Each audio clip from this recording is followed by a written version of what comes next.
E aí, pessoal, estamos aqui com mais uma aula de cálculo numérico. Meu nome é Marcos Oliveira Freitas e hoje vai ser a aula de introdução desse tópico de sistemas numéricos. Então, o roteiro desse tópico todo é sistemas numéricos, sistemas posicionais, sistemas binário e decimal, conversão de números inteiros, conversão de números reais e propriedades de números binários. Porém, na aula de hoje, a gente vai ver só sistemas numéricos, sistemas não posicionais e posicionais. Vamos definir o que é base do sistema, vamos falar sobre distribuição de casas, vamos falar um pouco sobre forma parentetizada, notação e representação de números e, finalmente, sistemas decimal e sistema binário.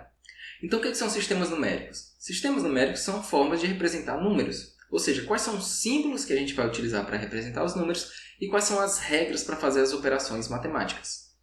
E existem sistemas que são não posicionais, como, por exemplo, o sistema romano, e existem sistemas posicionais, que são os sistemas que a gente utiliza normalmente, tá? Então, vamos voltar para o sistema romano. O sistema romano ele era formado por símbolos. Só que não existiam símbolos específicos para os números. Eram símbolos para as letras que o pessoal utilizava como número também. Então, por exemplo, se a gente quisesse fazer uma operação, então, 1 mais 2 é igual a 3. 5 mais 1 é igual a 6. 20 mais 5 é igual a 25. Então, a gente pode pensar, a regra para fazer a soma é só eu pegar as letras e colocar uma atrás da outra. E aí a gente vê que não é. Porque se eu pegar 6 e somar com 3, o resultado é 9. Então, VI mais III vai dar igual a IX. Então, quais são as regras para fazer a soma? E quais são as regras para fazer subtração, multiplicação e divisão? Então, é muito complicado a gente utilizar letras para representar números e definir essas operações nesses números, tá? Então, para isso, para resolver esse tipo de problema, existem os sistemas posicionais. E existem diversos sistemas posicionais, como, por exemplo, o sistema binário, onde a gente utiliza só 2 símbolos, o 0 e o 1. O sistema octal, onde a gente utiliza 8 símbolos, de 0 até 7. O sistema decimal, que é o mais comum para a gente utilizar, onde os símbolos utilizados são os números de 0 até 9. E o sistema hexadecimal, que utiliza 16 símbolos, que são os símbolos de 0 até 9, e A, B, C, D, E e F, onde A, B, C, D, E e F também são números. Então, o A vale 10, o B vale 11, o C vale 12, o D vale 13, o E vale 14 e o F vale 15. Os sistemas posicionais eles têm um conceito que é a base do sistema. E essa base do sistema vai me dizer a quantidade de símbolos que a gente vai utilizar naquele sistema. E a gente vai ver que as operações matemáticas, subtração, multiplicação, soma e divisão, têm as mesmas regras independente do sistema, porque todos os sistemas são posicionais. Então, as regras são do sistema posicional, independente da quantidade de símbolos, independente da base do sistema. Os sistemas posicionais eles são baseados na distribuição de casas, ou seja, cada casa tem a sua posição, daí o nome sistema posicional. Então, eu tenho a casa das unidades, ou seja, eu tenho a posição das unidades, eu tenho a posição das dezenas, eu tenho a posição das centenas, eu tenho a casa dos milhares, eu tenho a casa das dezenas de milhares, eu tenho a casa das centenas de milhares, e assim por diante. A gente observa que o número ele cresce da direita para a esquerda, ou seja, as casas eu vou adicionando à esquerda, e a casa mais à direita, digamos assim, é a casa que tem menos relevância, e a casa mais à esquerda é a casa que tem mais relevância. Isso falando de números inteiros, tá certo? Por exemplo, esse número que aparece aí, tem o 9 na casa das unidades, o 5 na casa das dezenas, o 1 na casa das centenas, o 6 na casa dos milhares, o 7 na casa das dezenas de milhares e o 2 na casa das centenas de milhares. E esse é o número 276.159. E aí vamos falar um pouco sobre esse número, 276.159. Ele pode ser, eu coloquei uns números um embaixo do outro, mas continua sendo o mesmo, 276.159.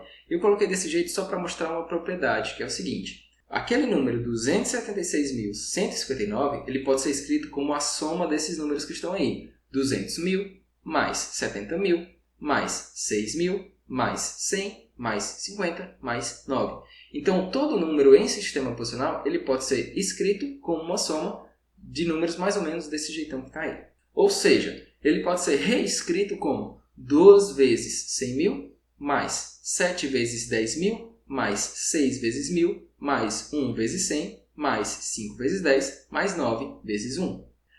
Ou, de outra maneira, a gente pode escrever também que esse número, 276.159, ele pode ser reescrito como 2 vezes 10 elevado a 5 mais 7 vezes 10 elevado a 4 mais 6 vezes 10 elevado a 3 mais 1 vezes 10 elevado a 2 mais 5 vezes 10 elevado a 1 mais 9 vezes 10 elevado a 0. E por que isso é importante? Porque cada dígito desse, cada casa dessa tem uma posição. A casa do 9 era a casa 0. A casa do 5 era a casa 1. A casa do número 1 era a casa 2. O número 6 estava na casa 3. O número 7 estava na casa 4. E o número 2 estava na casa 5. Se vocês observarem, os números das casas, 0, 1, 2, 3, 4, 5, são exatamente os expoentes daquele 10 que está ali do lado direito. Então, 10 elevado a 0, 10 elevado a 1, 10 elevado a 2, 10 elevado a 3, 10 elevado a 4 e 10 elevado a 5. Ou seja, todo número ele pode ser representado como uma soma de um certo símbolo, 0, 1, 2, 3, 4, 5, 6, 7, 8, 9, no caso do sistema decimal. Então, um somatório de símbolo vezes a base, e aqui a gente está trabalhando na base 10, elevado à posição daquela casa. Sempre, qualquer número, em qualquer sistema posicional, ele pode ser escrito como um certo símbolo daquele sistema, vezes a base daquele sistema, elevado à posição daquela casa. E faz tudo isso e soma. Então, isso aí é uma forma de representar um número. Outra forma de representar o mesmo número é a gente fazer o agrupamento da base. Como é que isso é feito? Bom, esse número 276.159, ele pode ser reescrito como 276.150 mais 9, ou seja, eu tirei a casa mais à direita. E esse número 276.150, ele pode ser reescrito como 27.615 vezes 10 mais 9. Então, eu estou fazendo aí a base aparece vezes 10 mais 9. Eu separei a última casa e eu peguei o restante vezes 10. O restante dos dígitos vezes 10. E esse mesmo procedimento a gente pode continuar fazendo. Então, o 27.615 ele pode ser reescrito como 2.761 vezes 10 mais 5, ou seja, eu retirei o último dígito e o restante eu multipliquei por 10. O 2.761 pode ser reescrito como 276 vezes 10 mais 1, então eu tirei o último dígito e o restante eu multipliquei por 10. O 276 pode ser reescrito como 27 vezes 10 mais 6. Então, eu tirei o último dígito, que era o 6, e o restante, o 27, eu multiplico por 10. E o 27 pode ser reescrito como 2 vezes 10 mais 7. Novamente, tirei o último dígito e o que sobrou eu multipliquei por 10. Então, esse número, 276.159, ele pode ser reescrito da seguinte maneira. Eu pego o 2, que é o dígito mais à esquerda, que por enquanto ele é só 2. E aí eu multiplico ele por 10. 2 vezes 10 dá 20. Somo com o próximo dígito, que é 7. Isso dá 27. Isso tudo eu coloco entre parênteses e multiplico por 10 de novo. Isso vai me dar 270. E aí eu somo com o próximo dígito, que é o 6. Ou seja, isso dá 276. Tudo que está aí eu multiplico novamente por 10, dá 2.760. E somo com o próximo dígito, que é o dígito 1, 2.761. Tudo que está aí eu multiplico por 10, 27.610. E somo mais 1. Então, somo mais mais uma casa, né, que é o 5 nesse caso. Então, dá 27.615. Tudo que está aí eu multiplico por 10. Então, dá 276.150. E somo com o último dígito, que é 9. Então, essa maneira aí de reescrever é chamada de forma parentetizada. Ou seja, a gente pega o número e quebra ele entre parênteses.